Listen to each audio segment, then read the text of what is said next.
भगवान श्री कृष्ण बुद्धि और प्रेम के प्रतीक हैं। बचपन में श्री कृष्ण ने अनेक रास लीलाएं की थी।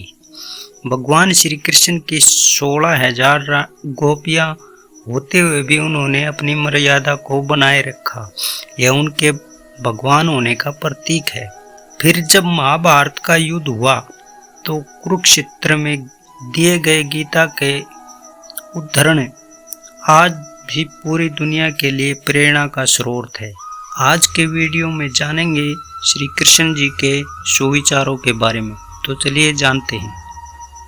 श्री कृष्ण जी कहते हैं, यदि आप जीवन से संबंधित ज्ञान प्राप्त करने के लिए या खुद को प्रेरित करने के लिए श्री कृष्ण सुविचार की तलाश कर रहे हैं तो आज के वीडियो आपके लिए है। भगवान कृष्ण करुणा, कोमलता, प्रेम के देवता हैं और भारतीय देवताओं में सबसे लोकप्रिय और व्यापक रूप से पूजनीय हैं। भगवान श्री कृष्ण ने अपने प्रेरक शब्दों से अर्जुन को कुरुक्षेत्र युद्ध में प्रेरित किया है।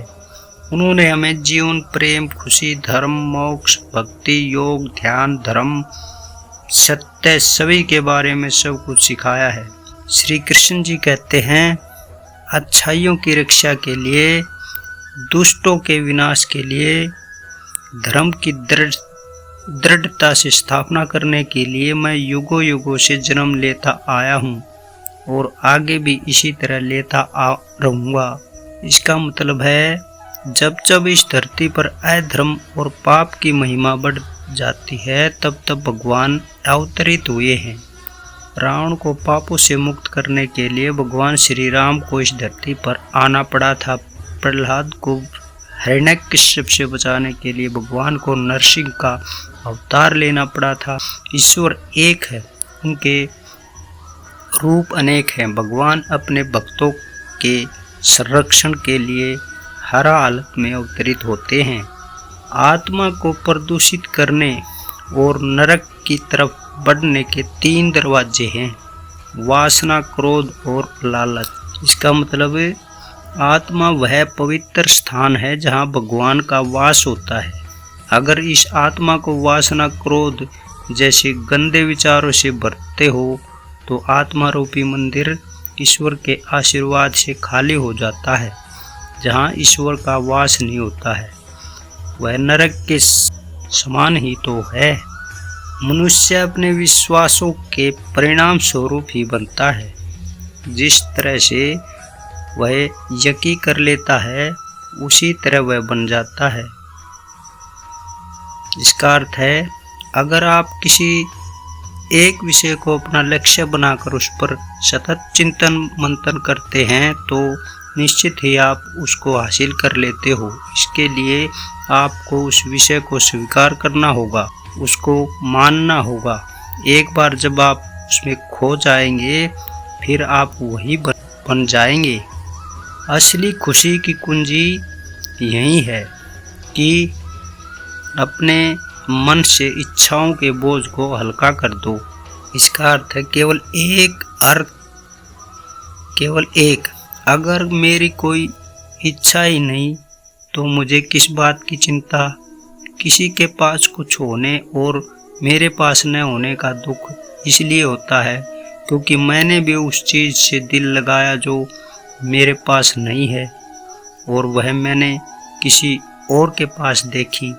जिस दिन मेरी इच्छाएं खत्म हो जाएंगी मेरी सारी चिंताएं खत्म हो जाएंगी।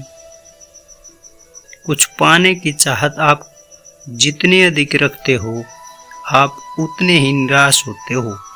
इसका अर्थ है अगर कुछ मिल जाए तो खुशी का ठिकाना नहीं, अगर कुछ न मिले तो दुख का पहाड़ टूट पड़ता है। ये हमारी चाहत ही तो है जो परिस्थितियों के अनुसार हमको बार बार विचलित करती है। क्यों न कुछ ऐसा किया जाए जिससे हमारी सारी चाहत खत्म हो जाए, फिर कुछ मिले या न मिले हम निराश नहीं होंगे। आपको जो करना है उसी को करो, घमंड से मत करो, कामना से मत करो, द्वेष भावना से मत करो, बल्कि प्यार, दया और विनम्रता से करो। इसका मतलब है आपको क्या लगता है, आपको जो आपने जो किया उसका परिणाम वही मिलेगा जो आप सोच रहे हैं। अगर आपने अपने कर्म मार्ग में अहंकार, ईर्ष्या, वासना को शामिल किया है तो आपको प्रतिकूल परिणाम मिलेंगे। अपने कर्मों की गति में प्रेम, करुणा को शामिल करें, आपको अपने हर कर्म का सत्फल मिलेगा। जिसने अपने मन पर विजय प्राप्त कर ली है उसके लिए मन सबसे अच्छा मित्र है, लेकिन जो ऐसा करने में असफल रहा है उसके लिए मन सबसे बड़ा शत्रु है। अर्थ है, हमारा मन यादृच्छिक रूप से भटकता है, जो देखता है उसी के पीछे भागने लगता है। ऐसा मन कभी आपको जीतने नहीं देगा। अगर जीत मिल भी गई तो एक और नया लक्ष्य बना लेगा, फिर उसके पीछे भागने लगेगा। ऐसे में आपका मन आपका सबसे बड़ा शत्रु बन जाएगा। मन से मित्रता करनी है तो इसकी कमान अपने हाथ में रखो, कभी इसे अपने से दूर मत भागने दो।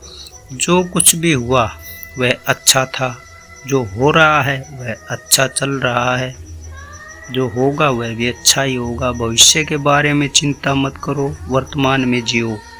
इसका मतलब इन लाइनों में गीता का सार निहित है। हमारे द्वारा किए गए प्रत्येक कर्म का एक उद्देश्य होता है जिसका संबंध हमारे भूत, भविष्य, वर्तमान से हो सकता है। इसके सही और गलत होने का फैसला हम कर सकते हैं, हम केवल कर्म कर सकते हैं। इसलिए जो अच्छा हो रहा है या बुरा हो रहा है, सब कुछ अच्छा ही है। प्रेम के द्वारा ही तुम मुझ पर विजय प्राप्त कर सकते हो, और जहाँ प्रेम है वहाँ मैं आनंद से जीता हुआ। इसका मतलब भगवान श्री कृष्ण अपने सुविचार के माध्यम से कहते हैं कि आप पर प्रेम का वास होता है, वहाँ इसकी उपस्थिति प्राप्त की जा सकती है। क्लेश, ईर्ष्या, द्वेष में ईश्वर का कोई अंश भी नहीं मिलता है। ये अपने विचारों और वातावरण को प्रेम से भर दो। जब कोई व्यक्ति दूसरों के दुख और सुख के प्रति अपने सुख दुख के भांति व्यवहार करता है तो उसने सर्वोच्च आध्यात्मिक मिलन प्राप्त कर लिया है। इसका मतलब यह दुनिया मोह बंधन से बंधी हुई है। जो आपका है सभी का है, जो सभी का है वह आपका भी हो सकता है। भले ही आप कुछ समय के लिए किसी वस्तु को अपने अधीन कर मालिकाना हक जमा सकते हैं, ये आध्यात्मिक मार्ग नहीं है। इंसान को भौतिक वस्तुओं की बजाय भावनात्मक रूप से लोगों से जुड़ना चाहिए, एक दूसरे के सुख दुख को अपना समझना चाहिए, न कि भौतिक और दैहिक वस्तुओं को। सभी प्रकार के हत्यारों में समय सबसे बड़ा हत्यारा है, क्योंकि समय सब कुछ मार देता है।